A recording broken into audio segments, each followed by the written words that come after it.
Hi welcome to our channel. Mahesh Babu హీరోగా నటించిన చిత్రం ఈరోజు రిలీజ్ అయింది. భారీ అంచనాలతో రిలీజ్ అయిన చిత్రం ఈ చిత్రం ఎలా ఉంది, మరి ఆ చిత్రం తాలూకు కథ ఏంటో ఇప్పుడు మనం చర్చిద్దాం. మనకు తెలుసు త్రివిక్రమ్ శ్రీనివాసరావు మంచి రచయిత, దర్శకుడు. డైలాగ్స్ పంచ్ బాగుంటుంది. మహేష్ బాబు యాక్షన్ సీక్వెన్స్ బాగుంటుంది. మహిళా ప్రేక్షకులకు, ఇటు కుటుంబ కథా చిత్ర ప్రేక్షకులకు, మాసును మెచ్చేటువంటి ప్రేక్షకులకు అందరికీ కూడా మహేష్ బాబు చిత్రాలను ఆదరిస్తుంటారు. మరి చాలా అంచనాలతో భారీ పోటీ మధ్య రిలీజ్ అయిన గుంటూరు కారం. సో చిత్రం కథ ఏంటి, మరి ఎలా ఉందో ఇప్పుడు చూద్దాం. మహేష్ బాబు, శ్రీలీల, మీనాక్షి చౌదరి, జగపతి బాబు, రమ్యకృష్ణ, ప్రకాష్ రాజ్, రావు రమేష్, ఈశ్వరీరావు, మురళీ శర్మ, రాహుల్ రవీంద్రన్, వెన్నెల కిషోర్ తదితరులు భారీ నటులతో నటించిన ఈ చిత్రం. కథా మాటలు దర్శకత్వం త్రివిక్రమ్ శ్రీనివాసరావు గారు, నిర్మాత S Radhakrishna, camera Manoj Paramahamsan, editing Naveen, music Thaman. Haasini బ్యానర్పై రిలీజ్ అయిన చిత్రం ఈరోజు ఉదయం బ్రహ్మాండమైనటువంటి రిలీజ్ అయింది. అయితే ఈ చిత్రం కథ ఏంటి, మూల కథ ఏంటో ఒకసారి చూద్దాం. రమణ మహేష్ బాబు తన తల్లి చిన్నతనంలోనే తన తల్లి వసుంధర వదిలేసి రావు రమేష్తో పెళ్లి చేసుకోవడం జరుగుతుంది. అయితే తండ్రి అయినటువంటి జయరాము జైలు పాలవుతాడు. ఇదంతా ఒకవైపు నడుస్తూనే మొదటి 10 నిమిషాల్లో మహేష్ బాబుని ఇంట్రడ్యూస్ చేసిన తీరు కానీ, ఆ ఫైటింగ్ సీక్వెన్స్ కానీ, ఆ బిల్డప్ కానీ, ఎమోషనల్స్ క్యారీ కానీ మాత్రం ఒక్కసారిగా హాల్లో దద్దరిల్లిపోతుంది. సినిమా ఒక పిచ్ రేంజ్కి వెళ్ళిపోతుంది.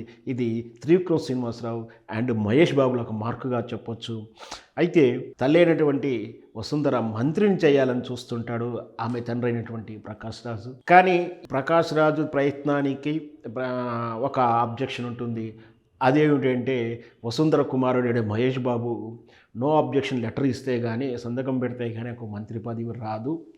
అయితే ఈ మంత్రి పదవికి జరిగినటువంటి ప్రయత్నాలలో భాగంగా మరి మహేష్ బాబు సిగ్నేచర్ చేస్తాడా, అసలు మహేష్ బాబు కన్నా వసుంధరకు మంత్రి పదవి రాకుండా పోటీ పడుతున్నటువంటి వ్యక్తి ఎవరు, ఎందుకు ఆయన ఆటంకాలు సృష్టిస్తుంటాడు, ఈ ప్రతిబంధకంగా ఈ మహేష్ బాబు తాతగారు అవుతుంటారు. ప్రకాష్ రాజ్ గారు ఎలాంటి ప్రయత్నాలు చేశారు, అసలు జయరాజు అంటే మహేష్ బాబు తల్లి అయినటువంటి వసుంధర యొక్క మొదటి భర్త అయినటువంటి జయరాము ఎందుకు జైలుకి వెళ్ళాల్సి వచ్చింది, ఈ జయరాం కథ ఏంటి, ఈ వసుంధర ఎందుకు పెళ్లి చేసుకోవాల్సి వచ్చింది, ఆ తర్వాత ఈ ఒంటరైనటువంటి మహేష్ బాబుని చేరదీసినటువంటి ఈశ్వరరావు ఏంటి, అసలు వీళ్ళ మధ్యలో హీరోయిన్ ఎలా వస్తుంది, అసలు హీరోకు ఉన్నటువంటి అనుబంధం ఎలాంటిది, ఈ హీరోయిన్ క్యారెక్టర్ ఎలా ఉంటుంది, మిగతాదంతా కూడా తెర మీద చూసి చివరకు మహేష్ బాబు తల్లికి దగ్గర అవుతాడా, తల్లి కోరిక నెరవేరుస్తారా,